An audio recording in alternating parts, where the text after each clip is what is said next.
Danny. Mic check. You just got it like that. Come on, bitch, start talking. That's some stuff, baby.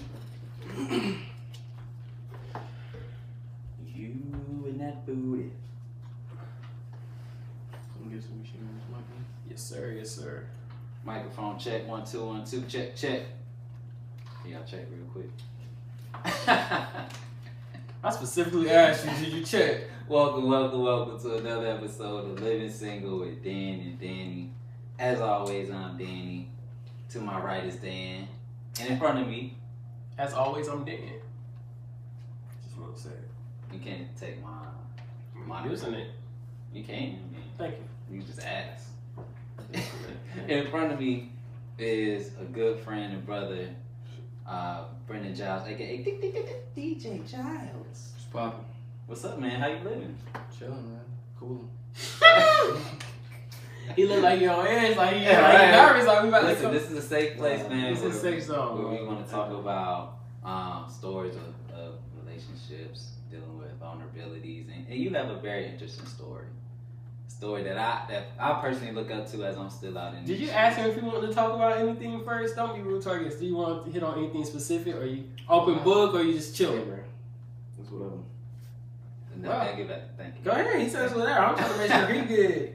So you have a very interesting story to me as a single dude that's out here. You were single for like how long? Like 3 years, right? Something like that. Yeah. So I've been single for 2 years. I think Dan's been single for 3 years too.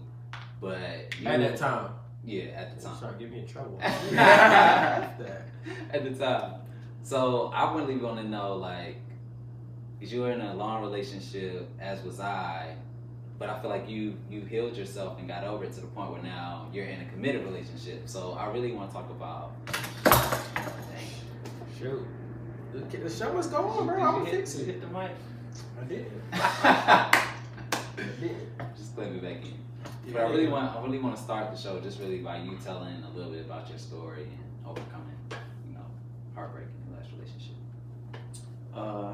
Well, so like you said, we was together for like 5 years. Oh man. Woo! Yeah. How long were you and your 4. Yeah. So- It was like, Damn, I guess if boys. you count like all together, yeah, it was like 5. But yeah, I don't know. I guess it got to a point where it was like a lot was going on. I guess she had stuff going on her end. I know, like on my end, I had a lot going on, whether it be like my job at the time. I had like some family issues going on, and it was more so like I had just finished grad school, and it was kind of like I expected myself to be. Oh, my bad. I expected myself to be at a different stage. Like I put a lot of pressure on myself. Yeah, I put a lot of pressure on myself because like I know what I'm capable of, and then I'm like the youngest too, so it's kind of like not necessarily you gotta live up to those expectations, but it's you gotta live up to it. That's crazy because you recognize you were young, but yet you still put a lot of pressure on yourself that, from what it sounds like, allowed your relationship to get pressure as well, and that broke you guys apart. Because you had this thing that you were dealing with, and then she had her stuff, but y'all didn't talk about it. It sounds like. Yeah, that's like me. I'm not like real big on like volunteering information. Like if you ask me a question, even with somebody in 5 years. If you ask me a question, Yeah. I'm answering the question. But nah, it's more so with me like when it gets to like super like personal stuff, like as far as like family and all that, I kind of like, well not now, but I used to like just hold stuff in, kind of like just deal with it. When you say not now, did you just learn, or like has your new relationship taught you can't, or did your old relationship teach you can't? Like what kind It's of like, that change? it was both. It was more so both. It was really, I learned from what happened with that, and then it's like I went through a period of like between that and then the current one where I had to do like a lot of soul searching, like some like niggas hit rock bottom, Yeah, like yeah. really. But it was more so like when I would have something going on, like I would talk to her about stuff, but for the most part it was like I got to a point where I was kind of just like dealing with stuff because it would be where I would like vent and say something, and I don't know, I guess I felt like I was complaining too much, or she might have made a comment one time about like something. So you started to held it in. Yeah, I mean, I used to before. I used to always do it, and then it's like I actually opened up. Yeah. So and then she said something, so I kind of just. So it seems like That's important. y'all were both growing and figure out life. Because of course, like we had a previous episode where we had a couple that started in college and now they're married, and so they're able to quote unquote figure it out. So it seems like that it just doesn't is no like set way to make work. Just because one couple did don't mean that. It seems like y'all both had to grow, and instead of like taking the time of partner figure out your life and her doing the same, y'all just try to stick it out, and it just kept doing more damage than good. Yeah, because I guess it's mostly, I guess it's like we were, I don't know, I'm not gonna say I felt like it was kind of like forced, because I'm not gonna lie, like initially I fought it as much as possible. Like I guess subconsciously, like I wasn't really trying to be in a relationship, but I don't know, like it happened, but it's like I looked at it as it needed to happen, like as far as for me. Exactly. Like, Breaking up, you mean? No. The whole I'm talking about that, like when it first, like initially when me and her got together, like initially, like I fought it, but it was like I felt for me it like needed to happen. Yeah, I mean, like they say experience is life's greatest teacher. Like at the end of the day, like I forgot, I don't know if I talked about this on another episode or if I was just talking to somebody, but like I was single for X amount of time. There's only so much. Oh yeah, I did talk about this the other episode when I was like, there's only so much you can do without actually getting in the game. Like I said, you can practice all day, but until you go through something like a lot of who you are today, you might, if you didn't go through that with her, like you might not be able to manage the girl you with now. Yeah, because like, you might have went through the same issue. It's crazy because it's like probably leading up to me and her broke up. It was like what? It was like the day after Valentine's Day, so it might have been like that. Yeah. So it was like the day. Save your money, Kings. Save your money, the Kings. day after. It was the day after. Keep your receipt, Kings. Anyway, but receipts. I went home for Christmas, so it might have been like the day before, after Christmas. Day after Christmas, me and my brother was sitting down talking, and he was always telling me how, you know, even from like high school, he was like, yo, it's gonna be a point where you're gonna have to choose somebody. And it's not because I was out here, you know, thought and bopping. It was more so I was kind of like, it was more so kind of, I was worrying about me, like, yo, I'm not worrying about these girls. They're gonna be there. I'm trying to get here. Like, this is where I want to be. I was more so focused on like sports, school at the time, getting my job, career, whatever else. It was more, and it was just from me not like growing up. That situation, whether it be like financial, whatever else, I was like, I'm not going through that shit no more. Like, we gotta get up here. So I was always focused on that, and it was like along the way, I probably pushed away a lot of girls. I probably chose some dumb ones, but I mean, you gotta learn. I think you gotta find that balance. Marshawn Lynch, I don't know if y'all saw it, but Marshawn Lynch was like, if you want to go somewhere fast, go alone. But if you want to go far, go together. And I think that could be with friends, family, or even relationships. But you gotta find that balance, and it has to be that right person, because just because you're dating whoever doesn't mean they know what they need to do to help you and help themselves go further. Y'all might instead be pulling someone back. So it's dope. Like in the other episodes, we were talking to like couples, because it's, you know, that's been the theme lately. Like they all said their significant others added to them. Like so, like that's the only way you. If you're with somebody, they're not adding to you. And I don't feel like I've had that yet. What was okay? So you had it. You don't realize you had it. Nah. So like well, there's dating, a difference. I don't feel like there's a difference between they made a difference in your life and positively added to you. Yeah, I've had maybe some that like I told like my visions to, my dreams to, and they like, everybody plays, and I think that's what's important to figure out about dating. In your life, everybody plays a part. That's true. You know what I'm saying? And people you pick like up something from everybody that you come across. Exactly. Whether it be good or bad, but you're gonna pick something that's like subconsciously. You, whether it be like this chick, like, oh, I like this about her, or I didn't like this about her, and it's like whether you recognize it or not, everybody that you talk to after that, you take bits and pieces until you find that one that either has everything or damn near as close to it as possible. And whether you're hoeing out here or like you're dating, like at the end of the day, in theory, to your point, you should be learning from situations. You know, in life, you should be learning from every situation that you do about stuff.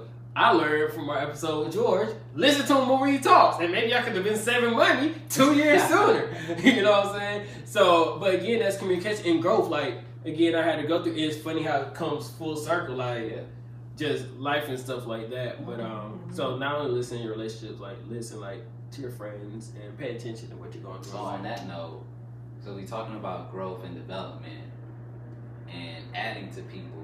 When you got out of a relationship, what did you learn, or like what was that time period like that prepared you for your current relationship? Because I imagine you did a lot of self-reflection. Or did you feel prepared before you got in a relationship? Or did it like, I'm not prepared, but I'm going to take it easy, and then it just happened? It honestly, it just happened. Like, honestly, I was probably, like, anti, like, nah, I'm good, I'm chilling. Because it's crazy, like... Why, though? That's how he is. But why? But no, that's how he's raised. Like, I don't know. It's not. It's like with me. It's like I've always been. I don't know. It's rare that I get like super, like excited, or I'm like super down. I'm always like kind of in the middle. Or if I go to one, I bring myself back. That's kind of video games. Hype on video games. But and so creepy. That was actually one of the. That was actually so that played a part in like me and her like the disconnect. So it's like. Basically, like I was saying earlier, I was going through a whole bunch of stuff. Like growing up, like that was my outlet as far. Yeah, but it was more so like so you got people who like drink or they smoke or whatever else. Yeah. Mine was literally I would just play the game and it kind of like mellowed me out, and that's how I thought. It's a trance, yeah. You know what I'm saying? Shoot, that's how I am now. It's a way to unwind. Like literally, is that old music? That's why like when we was in school, 95% of the time, anybody who went to Wingate when they saw me, I had headphones on. Mm-hmm. Always. Like I always had headphones on. DJ Jiles. but that was the thing though, was like I was never like a big like talker when it came to stuff. Yeah. So it's like how I would, I guess, express myself or whatever, it would be through music. So either that or like the game. Mm-hmm. But anyways, so you got me. So did she understand that? Oh like, no, she didn't. So yeah, and your new girl does. What did you learn? Yeah, so no, I didn't even get you on that. But no, because we can answer that. That's an easy question to answer. Well, not easy. It's not easy, but that's a quick question to answer. answer. I'm going to forget my question now. I'm gonna answer your question first. But yeah, basically, what I learned from that was I was too emotionally dependent on her. Okay. Like when I say emotionally dependent, like literally, if I was going through something, she was the first person I would go like, yo, da da da da da da da. And I was so wrapped up in that, like I can admit it probably was times where she may have been trying to tell me stuff that she was going through. But you didn't listen. Nah. And it wasn't like I was kind of like, nah, fuck what you going through, it ain't that serious. Like me, it was more so like I was holding in stuff for so long. Yeah. And then when I finally like opened up, it was like everything came out and I was like, So you're saying you didn't really understand how to... She kind of helped deal with your emotions and keep you sane, but you couldn't do that on your own almost. Like you put a lot of weight in her. Yeah, and I realized that too. With me doing that so much, like it was weighing on her because she was kind of absorbing and hearing everything I was going through, plus going through whatever she may have been going through at the time. She probably felt like, well, I don't want to tell him this because I'm going through this, and I'm the type of person like when I love hard. So like if you going through something and we together, like I'm kind of going through that too to an extent. Women don't understand that. You know what I'm saying? Like I might not verbally express it, but if you going through something, like I'm going through it too. Yeah. So it's like if you pissed at something, I'm gonna be mad too. I might not show it, but I'm gonna be mad too. But I was like super emotionally dependent on her, and that was probably like the first time in my life where I felt like I was like overly dependent on somebody. That's how it was. That was in 2015, however old I was. That time was fun. I don't know how old you 2015, 2016. Somebody else can do the math. But the point is, the same the point is 23. Thank you. When I was 23, that happened to me, and it was crazy because it was just literally. I'm like, Dad, the girl who I was talking to at the time, she was gone. So, and she's what made me happy. And I'm thinking to myself, well, if I'm not ever getting her back, I got two choices: either never be happy again, or figure out that I can make myself happy. It's funny you said that because my brother, like, so I had a moment where all that stuff that was going on, and I was sitting down, I was on the phone with my brother, and real spit, you know, we homies. I was legit on our old apartment on the balcony, like crying, though. Mm-hmm. And that might have been the first time I cried since like middle. Well, no. It was a while. When what was going on? The breakup, or it was like after that, but it was that, but it was also a culmination of everything. Okay. And I was kind of like, I felt like I was like by myself, even though it was people around, like I had people to talk to, but it was just like I didn't open up to people like that, or I always had issues with like trusting people, like who I can say such and such to, so I would just keep it to myself. I want to say that's the same thing happened. Cause like I said, the girl left, and so this is gonna sound wild. I forgot who I was. I listened to some artist. I was like, man, I just gotta do something. I had to do something. So they said something clever. I'm like, man, I'm just about to go get a tattoo. I'm like, ain't nobody else got me. I'm about to go get a tattoo. And then, so that, I'm like, nah, I ain't gonna do it. That's stupid. And then, so I'm like, I just need to get away. And I had a friend that stayed like 45 minutes away. So I'm driving. I'm like, he don't know I just broke up with his girl. I'm driving, like, can I link up? You good? He's like, yeah, pull up. So I'm driving there, and then I started crying. I'm dealing with this, and then I get there. I have to suck it in. I'm not about to tell him, like, yo, this was. Why still. Not, man? Why can't we cry in front of each other? You can. I never said you can't, but again, that wasn't something I felt comfortable doing. I was still trying to process everything. Don't you think that's a problem? How? Like, we should. No, you should have your turn to process. Yeah, but I feel like we have this false sense of masculinity. It's not about being masculine. It's about being human. Humans need to feel like they can trust. Or women can cry in front of each other about things they're going through. Why can't I call you up and say, "Damn, man, like she broke my heart. Like, let me just come over and have a drink." And it is a thing you're saying, because it's like, it depends. Well, I'm not gonna say it depends on the person, but like it does. I feel like just because of women doesn't mean saying higher level society, like gender. Nah, because it's like growing up, you do some shit like suck it up. Yeah, suck it up. And I agree with that. Man. Yeah, And it's like I get that. If you keep doing that over time, it's gonna be like that. But going off of that, I'm glad you said that. It's like I always did that, and I realize now that shit was dangerous. Hold it in. I was a walking time bomb. Me too. Like literally, when I say walking time bomb, like it was, you know, when we was back in school, situations that we used to get into on the weekends sometimes. I almost went to jail twice over a girl. Nah, I ain't never did no shit like that. But and not like that. But you I'm were just the first saying, thing you were shorty called the cops on him. Well, listen. Yeah. That was a false allegation. For that. Wow. Hey, so I had witnesses, man. Anyway, let me go. My brother was acquitted, Dad. Right, man. Anyways, but my point being, Put my ears out the street like I was holding her shit up, so like I was a walking time bomb. So it would be times where it might be something like super small, it might not even be that serious, and I would it would take me over the edge, and it wasn't like I would like spaz out, but I would be like super like impatient or whatever else. But like that time afterwards, like I realized that I had to let it out. So like that night when I was on the balcony talking to my brother, whatever, and I was just sitting there talking to him, and it was like a culmination of everything I feel like probably that I had went through previously in my life, from like different stuff, like growing up to that. And it's like when you're so used to that one person being there, you can talk to, and it wasn't there no more. Like I was like, yo, like bro, I don't know what to do. And it's like I legit caught myself like telling my brother like, bro, I don't even know if I want to be there no more. Like it's crazy. And I was sitting there crying, and it took my brother telling me like, yo, first of all, he tried to make a joke out of it, like, well, where you gonna go then? I was like, oh. But the thing with it was, I was like, bro, like I don't know what to do. I'm like, I'm not like you. I'm not strong like you. Like I don't know what to do. And I'm sorry to cut you off, but like with that, because I have people that's going through stuff too, and it just hurts on my end, is because I can't help you get through something.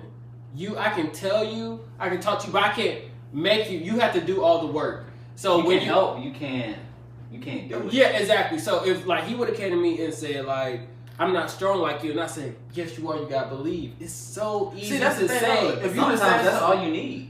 But it depends on who's saying it to you. Exactly. If you would have said something like that to me, I probably would have like snapped out of it and be like, bro, chill out.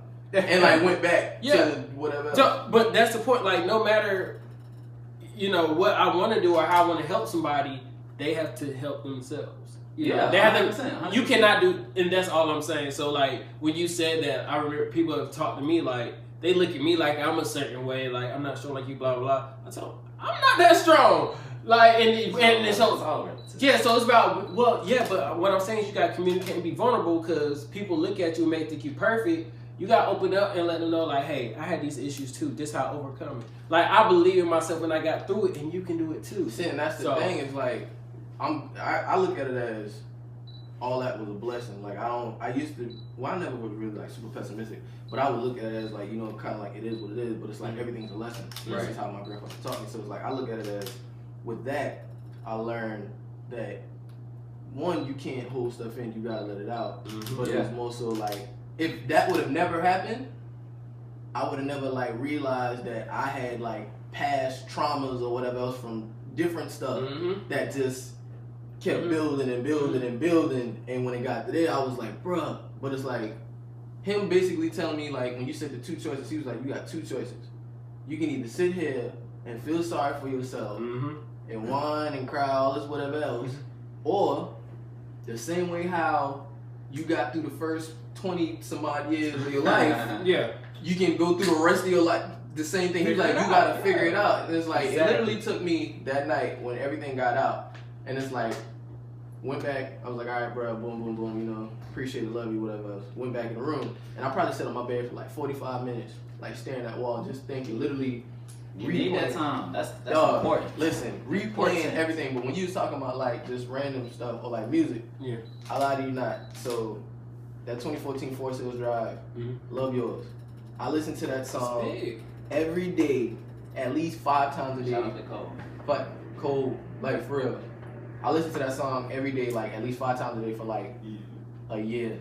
And anytime that I would catch myself getting in one of those like, literally, I was like depressed, like getting in one of those things like that, I would listen to that song and it was like, you know, it could always be worse. Like, appreciate what you got. What I also learned, too, like in my journey of like trying to find happiness for myself, you just gotta be open and willing to learn and teach yourself, because I was trying to be happy for myself, but I'm like, myself. No, I believe God put resources in your life, whether it's family, friends, music, whatever. He put resources in your life for you to use them and take advantage of. That's what I believe. So instead of saying I shouldn't have to turn on this music to snap out of my bad mood, and it's all about perspective. No. God blessed me to be able to listen to music, so I'm gonna listen to this song, and it's gonna have a good impact. So I think again, it's all about view and how you look at stuff. There's this rapper song, actually. It was Arthur, the theme song, Wonderful World. Chance redid it. It says, I'm gonna keep on. I'm gonna play it. I gotta play it, but it's fire. I can't remember the words. Listen to it. Oh, if I go down swinging, if I go down, I'm gonna go down swinging. That was one of the lines too. And that's what helped me get through. It's like, yo, I'm not about to quit. If I fail in life, I'm just gonna fail because I can't get, but I'm gonna try. I'm not quitting regardless. Like, that same conversation when I was talking to my brother, he was like, yo, like, when I was like, I'm not strong like you, he was like, but you are though. Like, you gotta realize, we've pretty much been fighting like our whole lives just in general. The moment, the fact that you was alive, even going through it, but listen, demonstrates your strength. He was like, you gotta look at it from the perspective of everything that you've been through. And he was like, I literally want you to sit there and think of everything that you've been through from, you know, growing up. Like, so when I was younger, I had the sickle cell anemia trait. So it was a point where I woke up and I literally couldn't walk. And I remember like the doctors literally saying like, you might not be able to walk. From that to playing sports in high school to senior day, like my mama up there crying because she was like, I didn't think you would be able to do none of this stuff. And he was like, you literally, anytime somebody told me you couldn't do something or you wasn't this or that, you always proved them wrong or fighting. You've been fighting. So he was like, what's the difference between this and everything else? And it's like, I literally sat there and it was like the light bulb went off. And I was like, yo, you're right. Exactly. And I think the point to that, another thing that I learned, is like, if you just keep going, in time, it fixes itself. Like, literally give it, a lot of times, give it 2 weeks. It might not be a 360. I wouldn't say that. Maybe not even 2 weeks. Just give it I see what you're saying. Yeah, just give it a few, and you may not be all the way at the finish line, but you're like, dang, I felt like I was at the end of the world right here, and I made it a couple of days. All I had to do was wait, let the emotions process, and I got through, and then, you know. Every other ahead of time, though. Yeah. You do. It's just like being sick. Like, well, sorry, some people do pass away from being sick, but like a common cold. Like, the first day you wake up with a cold, you feel miserable. All you gotta do is rest, take a seat back, you know, take care of yourself, and it'll be better. So, was that a bad analogy? That shit was trash. Okay, my bad. I was on the roll. So you learned all that. Now you transition into you being in a relationship. Like, what was the light bulb that went off in you and said, all right, I think I could do this with her. And what are you doing different now that you're like, all right, this can be it than you did before? It's gonna sound bad, but she's probably the first female or person in my life that I've ever been like totally honest with. When I say totally honest, not that I'm like lying because I'm trying to hide something. Yeah. No game. Yeah, it's but being vulnerable, like you said. Well, yeah, it's not like, you know, I was lying because I was trying to hide something. Well, in since it was more so like I would, any girl that I've ever talked to, I've always never fully opened up, or I would hide something as far as like a part of me because I didn't know if they would like accept me for me. So when it came with her, it was like I didn't go into it like when I first started talking to her like, oh, this is gonna be the chick that I'm we're gonna be in a relationship, or I might see myself living the rest of my life with or whatever. It was literally like, this is me. When we got there, it was literally me sitting down. We was at the boardwalk, and me and her sitting down. We was just like talking, like giving tidbits about each other, and it was something in my head like, bro, just fuck it. I just started talking, and I literally, when I say I told her. Do you remember the first thing you started talking about? It was probably like growing up. We were talking about like growing up, and it's crazy though, cause it's like her growing up situation is somewhat similar to mine, not exact, but it's somewhat similar, you know. But I caught myself when I said I told her everything. And it like a weight off your shoulders, bro. Too, Like, it was stuff the world didn't end. Dog, it was stuff that I was fine. She ain't judge. And because it was like I was holding everything in, and it was more so y'all some niggas. It was more so because I was like, I realized like having a conversation with my grandma. Because it's funny, like after that period when me and her broke up, I had already told my grandma like a bunch of times. Anytime I would talk to her, she would randomly ask about her. I'm like, yeah, we're not together, grandma. But she would always, I'm like, that's cool. But my whole thing was I told myself whoever the next person I talk to, whenever that would be, like they gotta accept me for me. Like I'm me. That's everything. Open book, dog. So it's like when I say I told her everything, I told her everything from like past relationship stuff to whatever else, and it was kind of like, hey. I think the scary part for me that I had to get over is like, all right, if I tell them everything about me, knowing it still might not be the one, but then I had to realize, all right, so a random person just knows certain thing about me. Who cares? 'Cause I'm not gonna see him again if we like break up and stop talking. It's not even that. It's more so. That's probably like one of the first times in my life that I was like not comfortable being me, but I was like fully self-aware. Like I know who I am. Like bro, I'm me. Like this is me. Like here I am, flaws and all, or the good, the bad. Now you pick and choose. And that's where I think you have to. I'm about to say you have to accept your flaws before you can. Just like they say, you gotta love yourself before anybody else can love you. You gotta accept your flaws before you can expect anybody else to say. You have to acknowledge them before you expect anybody. Like you gotta tell them. Like you have to be with somebody who has that same balance. Yeah. If you're not, like it's always gonna be like you're either pulling them up to try to get to your level, or they're vice versa. You know what I'm saying? And it's always gonna be some level of dependence. So you have to have some sort of. It's a team, a partnership. Yeah. Versus, one person taking all the way or the other person. Like you gotta find that balance. Yeah. That was good. We good on time. So you got anything else you want to talk about? Any questions? Plug your stuff, King. Yeah. Plug your stuff. What can they check you out at, man? Hey, man. So Instagram DJ_Jiles92. I think it's bro, listen, I'm on it. But I'll be honest. You got. But that SoundCloud DJ Jiles, Twitter same thing. No, yeah, Twitter is DJ_Jiles92. And tell them what you do. I mean, of course DJ, but tell them what you do. Mixes, all that. DJ, mixes, whether it be, blending two songs, or I'll take something like acapella, blend it with like an instrumental. I mean, it's pretty much anything. Make beats, whatever else. Yeah, man. Cool. Check them out. Book them for your events. And holla at me, dog. Appreciate you. Niggas come in, don't know how to act. This nigga. I thought he was still talking to the I was talking to George. I thought he was still talking to the pizza dude. I'm like,